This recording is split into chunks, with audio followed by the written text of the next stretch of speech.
¿Qué tal, curiosos? Soy el escritor Gabino Serrano y hoy dirigiremos la mirada hacia la isla de Pascua, la isla misteriosa de los Moais. ¡Comenzamos!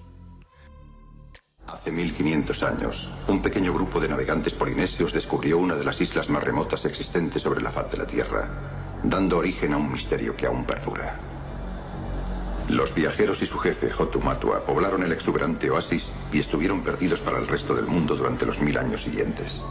Un día, el domingo de Pascua de 1722, unos marineros europeos volvieron a descubrir la isla y la llamaron la Isla de Pascua. Los europeos encontraron un lugar árido sin árboles, habitado por algunos miles de personas divididas en clanes que se hallaban en guerra. También hallaron las gigantescas estatuas de piedra que habían construido a lo largo de cientos de años como culto a sus antepasados. Los descendientes de Hotu Matua llamaban a su isla el ombligo del mundo, Rapa Nui. Y los siglos pasados en un aislamiento total les habían convencido de que eran los únicos habitantes de la Tierra. ¿Quién sembró de cabezas gigantes de piedra esta isla situada a miles de kilómetros del punto habitado más cercano? Y sobre todo, ¿por qué lo hicieron?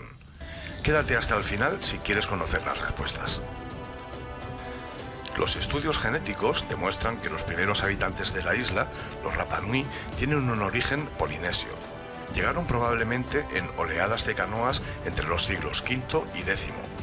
Las canoas que utilizaron fueron parecidas a los modernos catamaranes de hoy, pero con dos cuerpos de madera y una plataforma central que albergaba una casa, donde transportaban todo lo necesario para colonizar otra isla. Según la tradición oral, un rey polinesio emigró con sus 8 hijos y alcanzó la isla en tan solo 29 días de navegación desde su punto de origen. Una vez en la isla de Rapa Nui, desarrollaron una cultura única, la más importante y más rica de toda la Polinesia, basada en la pesca, la agricultura y la ganadería. También desarrollaron una escritura jeroglífica llamada Rongo Rongo, que todavía a día de hoy no ha sido completamente descifrada. Una de las características más famosas de la cultura Rapa Nui son los Moais, enormes estatuas de piedra que se encuentran en toda la isla. Los Rapa Nui construyeron alrededor de 900 Moais, algunos de los cuales miden hasta 10 metros de altura y llegan a pesar más de 70 toneladas. Los Moais eran un símbolo de prestigio e importancia social. Quien construía un Moai de mayor tamaño demostraba un mayor poder. La construcción de los Moais comenzó alrededor del siglo XIII y continuó hasta el siglo XVII. Se cree que los Moais fueron tallados casi por completo en la cantera del volcán extinguido Rano Raraku y que luego fueron transportadas a diferentes lugares de la isla utilizando técnicas de deslizamiento y de transporte en trineos. Los Rapa Nui creían que los Moai poseían un poder divino que emanaba de sus antepasados. Por eso, una vez colocados en sus ahu, una base construida con piedra, se les terminaba de tallar el último detalle, los ojos. Las plataformas ceremoniales llamadas ahu se sitúan mayormente en la costa, pero también en otras ubicaciones próximas a los poblados Rapa Nui, y en cada ahu se situaban varios Moais pertenecientes al mismo clan.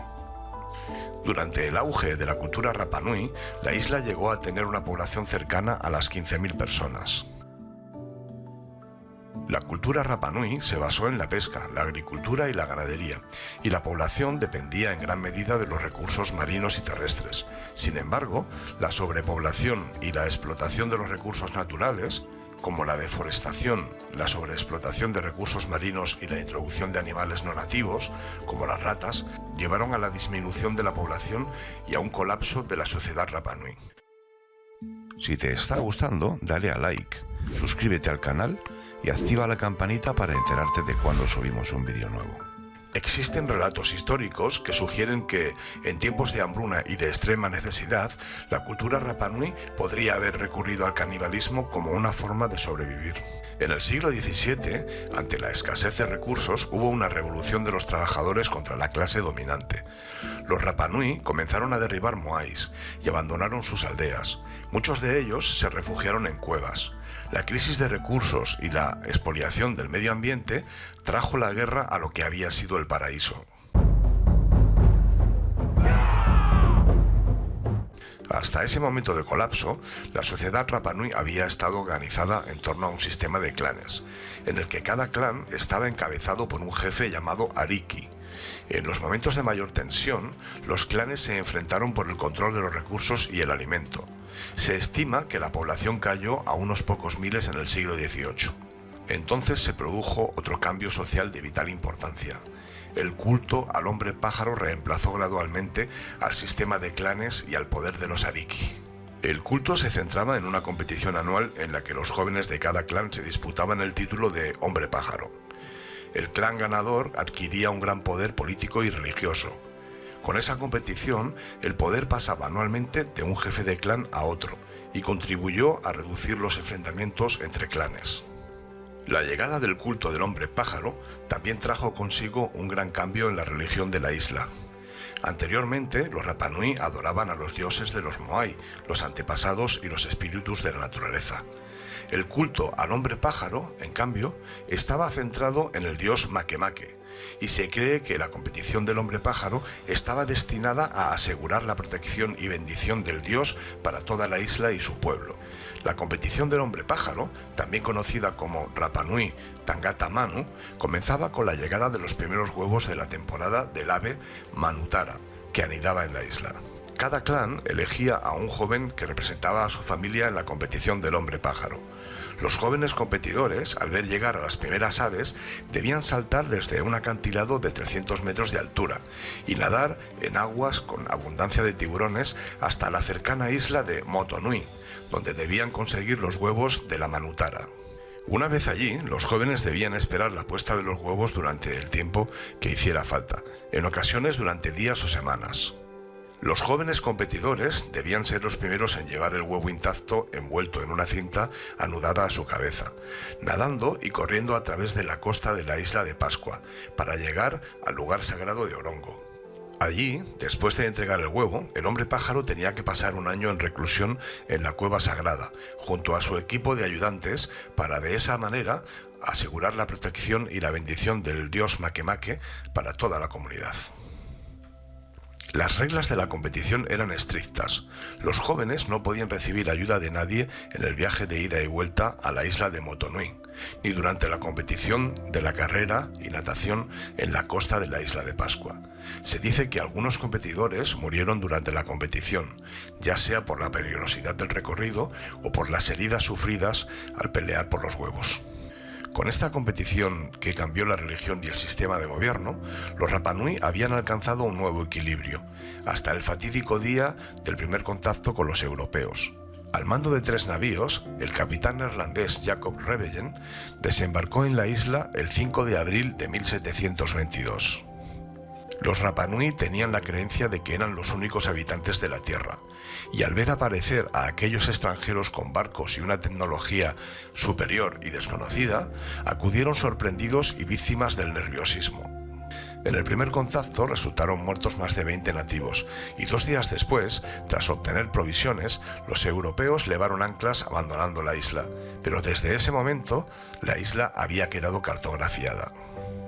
La competición del hombre pájaro se dejó de celebrar en la década de 1860 debido a la llegada de los misioneros cristianos y a la influencia de la cultura occidental, que no veía con buenos ojos la práctica de este tipo de rituales y ceremonias paganas. El Museo Británico de Londres tiene en su colección un moai que fue sacado de la isla de Pascua durante el siglo XIX y que en el reverso de este moai se encuentra una representación de lo que se cree que es un hombre pájaro. Esta escultura, conocida como el Moai Oha Hakananaya, es una de las piezas más importantes de la colección del museo y ha sido objeto de debate y de controversia sobre su propiedad y la repatriación a la isla de Pascua.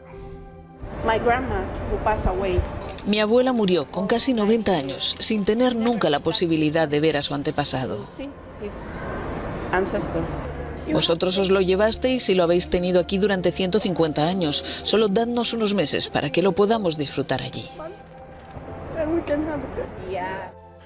Es importante destacar que la extracción de esculturas y objetos arqueológicos de la isla de Pascua por parte de los exploradores y misioneros europeos durante el siglo XIX y principios del siglo XX tuvo un impacto muy significativo en la cultura Rapa Nui y en la preservación de su patrimonio cultural. La extracción del Moai Oha Hakananaya es solo un ejemplo de esto. En 1888 la isla fue anexada por Chile y la población Rapa Nui fue obligada a trabajar en plantaciones de caña de azúcar en otros lugares de Chile. Posteriormente devolvieron a parte de esos Rapa Nui esclavizados a su isla, pero cuando ya estaban exhaustos y muchos de ellos contagiados con la viruela, provocando con ello el contagio masivo entre la población nativa y casi su desaparición. La isla fue declarada Parque Nacional en 1935 y en las décadas siguientes se llevaron a cabo esfuerzos para restaurar los moais y preservar la cultura Rapa Nui. En la actualidad, la isla es un destino turístico popular debido a su gran belleza natural y a la presencia de los moais. La población Rapa Nui ha aumentado y muchos son los esfuerzos que se están haciendo para preservar la cultura y el idioma Rapa Nui. La isla de Pascua se considera como uno de los lugares más remotos del planeta y su historia y su cultura continúan fascinando a personas de todo el mundo. Debemos pensar en la historia de la isla de Pascua como en una alegoría que nos envía una advertencia clara al resto de los habitantes del planeta. Lo que le hicieron los Rapa Nui a su isla es exactamente lo que nosotros le estamos haciendo a la Tierra. Y si no queremos compartir el destino apocalíptico de esta sociedad, es hora de que reaccionemos para tomar medidas y evitarlo. Deja tus comentarios sobre lo que piensas de la cultura Rapa Nui. Y si quieres disfrutar de más episodios de La Mirada Indiscreta, suscríbete y visita mi página web www.gabinoserrano.com. Allí encontrarás información sobre mis novelas. Nos vemos y oímos en el próximo episodio. Saludos cordiales.